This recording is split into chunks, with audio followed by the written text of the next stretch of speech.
Hello, good evening, and welcome back to today's The Hindu Analysis. And today's date is 11th October 2021. And I'm Praveen Chaub again with you all to discuss some of the important news article of today's The Hindu newspaper. So let's start the first article of today's newspaper read with your international relation. This is called a Taiwan flashpoint in the Indo-Pacific. Okay, so this is the headline of this article: the Taiwan flashpoint in the Indo-Pacific. See, Indo-Pacific always in news.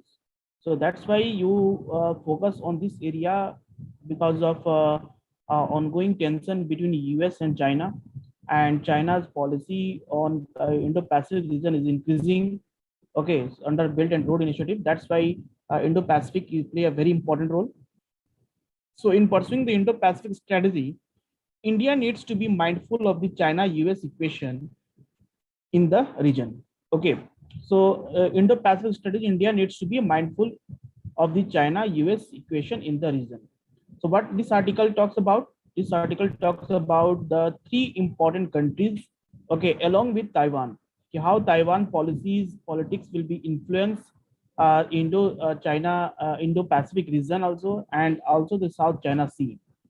Okay, so if the first paragraph, if the rising confrontation between the United States and China erupts into clash of arms, the likely arena will be the Taiwan state. Taiwan is the unfinished business of China's liberation under the Chinese Communist Party in 1941 for 1949. The then KMT forces under the Chiang lost 1945 to 49 civil war to China Communist Party. So we'll go in detail about this article that will help you to understand. So before this, we should know where this actually Taiwan is located. So this is the location of Taiwan. Okay, so Taiwan is located between East China Sea and South China Sea, and this is the China. So Taiwan के south में देखिएगा यहाँ पर है Philippines sea, ठीक है, Philippines present है, Philippines sea है, Taiwan north is present east China sea, Taiwan western part is covered with the China, and Taiwan southern part is southwestern part is called South China Sea. So strategically, this place is very important for and play a very important role regarding Indo-Pacific region. So here is the detail of this news article. We'll try to understand this news article in detail. So Taiwan, officially known as the Republic of China, is an island separated from China by Taiwan state. So remember which state separate China from Taiwan? Called Taiwan state. And what is this state? STRAIT. State means it is a narrow channel of water that connect two large body. Okay, so this is called Taiwan state. Now the Chinese Communist Party views the island as unfinished business of China's liberation and vows to eventually unify Taiwan with the mainland. Okay, so this is what Chinese Communist Party views that. Now there was a civil war started. Okay, the Chinese Communist Party war with the Kuomintang, called KMT or Nationalist Party, started in the 1920s. Okay, now the KMT is the forces under the Chiang Kai-shek lost the 1945-49 civil war to the CCP, called Chinese Communist Party forces under the Mao Zedong. Okay, so Chiang retreated to the island of Taiwan and set up a regime that claimed authority over the whole of China and pledged to recover the mainland eventually. So this was the story that was civil war started in 1920 and further increases after that. Okay, and then US interfere in their matter. Now the US means the role of US in this. The Communist Party of China always wanted to unite Taiwan with mainland China, but it was not able to conquer it by forces as Taiwan became military ally of United States during the Korean War of 1950-53. So this is was the reason why the US is interfere and role of US in between that rise of tension between Taiwan and China, because it was a military ally. This was a military ally of United States during the Korean War in 1950-53.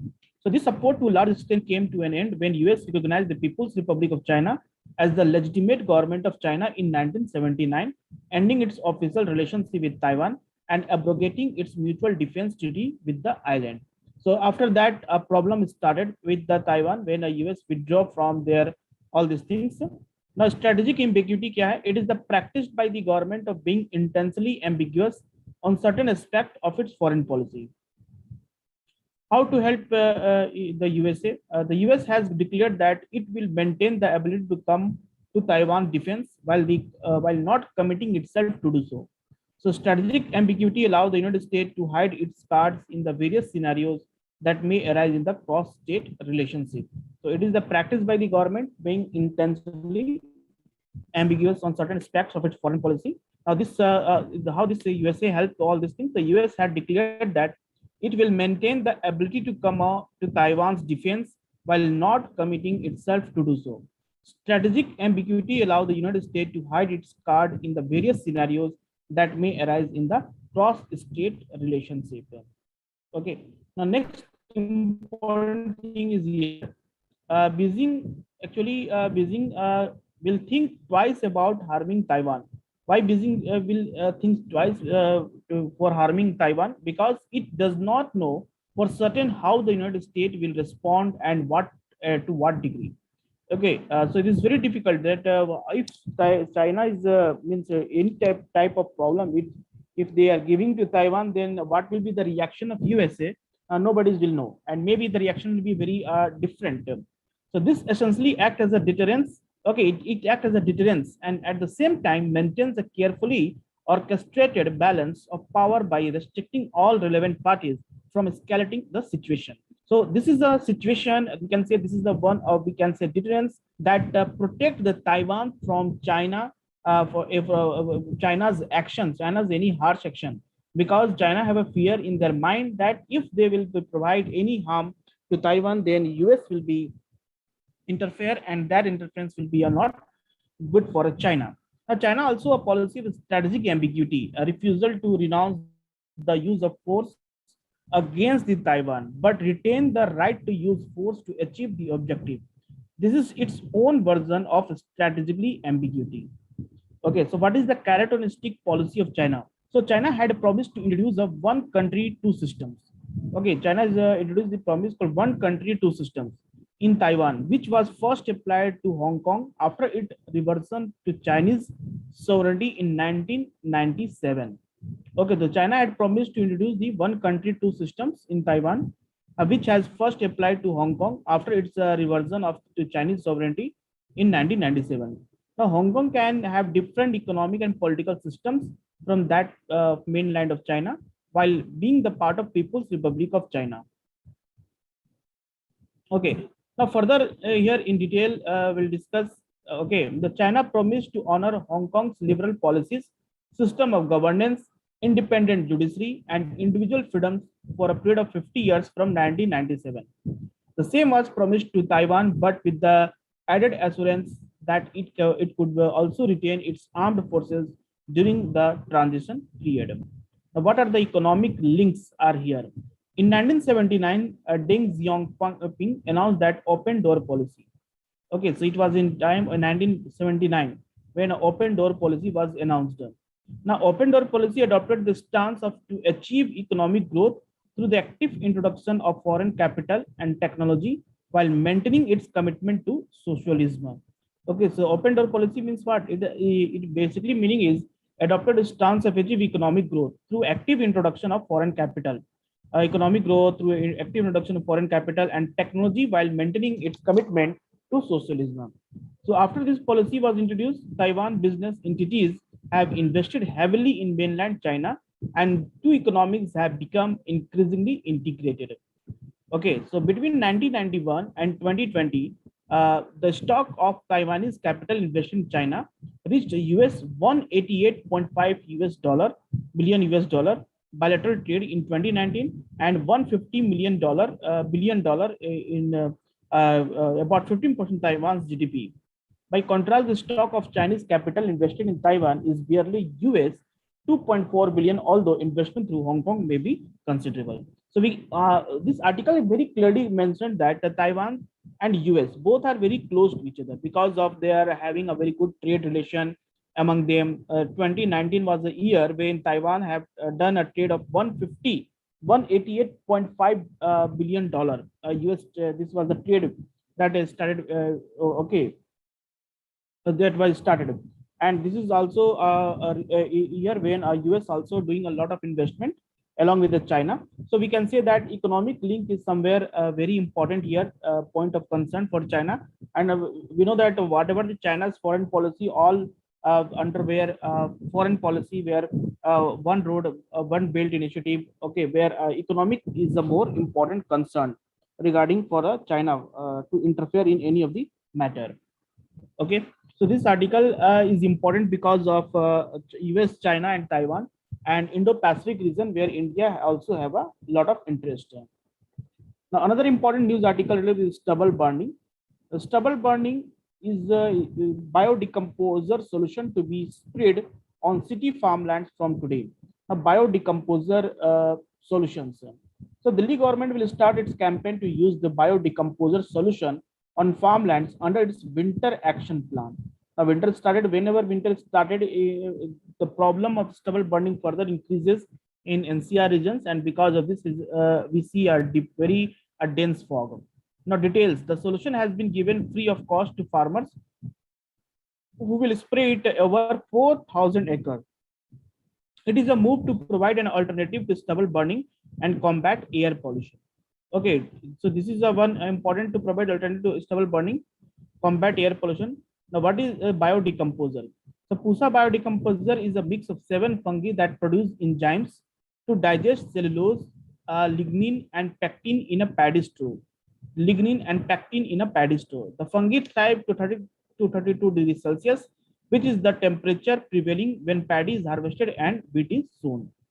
So this fungi will be utilized for act as a biodecomposer, okay, and that will be act as a one alternate way, means without means instead of burning of crop residue, we can make them manures. That will be also helpful for means one, it acts as a one type of fertilizer. So it improves the fertility and productivity of the soils as a stubble work as a manure and compost for the crops, leading to lesser fertilizer consumption. So less number of chemical fertilizer will be used, so that it will further strengthen the means we can say quality of the soils, and also we promote organic farming.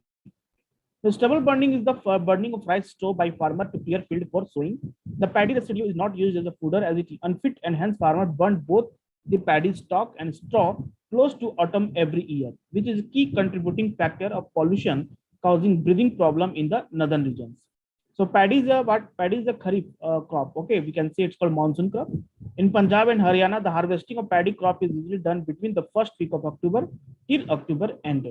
The wheat residue is used as a fodder for cattle, and it is only the stalk that is set on fire. So wheat is a rabi crop. This is very important because there was a question films already they had asked about the what type of crop is kharif crops and rabi crops. So it is sown from a late October to December, while the harvesting usually start from the mid-April onwards. Okay.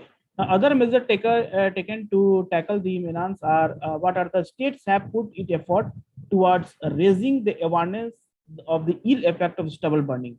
The farmer being educated by the agriculture department regularly about the bad effect of burning field, which kills several crop-friendly insects and causes pollution. So penalties are being imposed on farmer as there is a ban on burning the residue. To check stubble burning this Kharif season, the Punjab government has appointed nodal officers in villages that grow paddy. So crop residue management machines are being given to the farmers for on-site management of straw. So these are some important steps taken by the government for that will be considered as an alternate means of burning of a stubble. Instead of burning of stubble, we can utilize this type of crop residue for other purpose. Now, next important article related with the international, very important. Iran makes 20% more enriched uranium. Okay, so for a prelims point of view, this is very important to understand what is enriched uranium. Okay, and what is uranium, difference between uranium and enriched uranium. Okay, so Iran's nuclear chief has said that the country has produced more than 120 kg of 20% enriched uranium. See, enriched uranium is always utilized for like a nuclear bomb, okay, and other for purpose for atom bomb, and this also utilized for your running a nuclear power plant. So nuclear deal known as the Joint Comprehensive Plan of Action. Very important to note it down. A Joint Comprehensive Plan of Action that promises Iran economic incentives in exchange of limits for its nuclear program and is meant to prevent Iran from developing a nuclear bomb.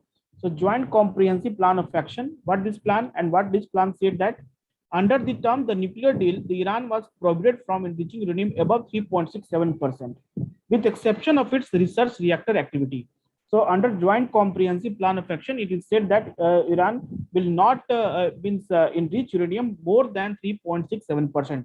But at present, we know that 20% of enriched uranium Iran chief is saying that they will produce them. So this is just a violation of the treaty that is called Joint Comprehensive Plan of Action. Okay, so it exchange of limit on its nuclear program and is meant to prevent Iran from developing a nuclear bomb. So enriched uranium above 90% can be used in a nuclear weapon. So above 90% can be used in a nuclear weapon. Now, the US unilaterally pulled out the deal in 2018 under the president of Donald Trump, but Britain, France, Germany, China, Russia have tried to preserve the accord. Now, US is no more a member of this a joint comprehensive plan of action.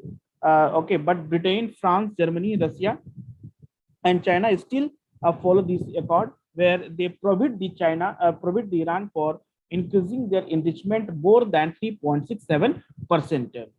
Okay, so under the 2015 nuclear deal agreement, okay, deal with the world power, the other signatories were to provide Iran with 20% enriched uranium needed for its research reactor. But according to Iran, it was not delivered. Now, 20% of uranium enrichment process was launched as a part of Iran's strategic action plan to counter US sanctions, which was approved by the Iranian parliament in December 2020. So this is what all the important news of today's newspaper. We'll meet you tomorrow to discuss tomorrow newspaper in detail. Okay, everybody. Thank you. Good night. Take care.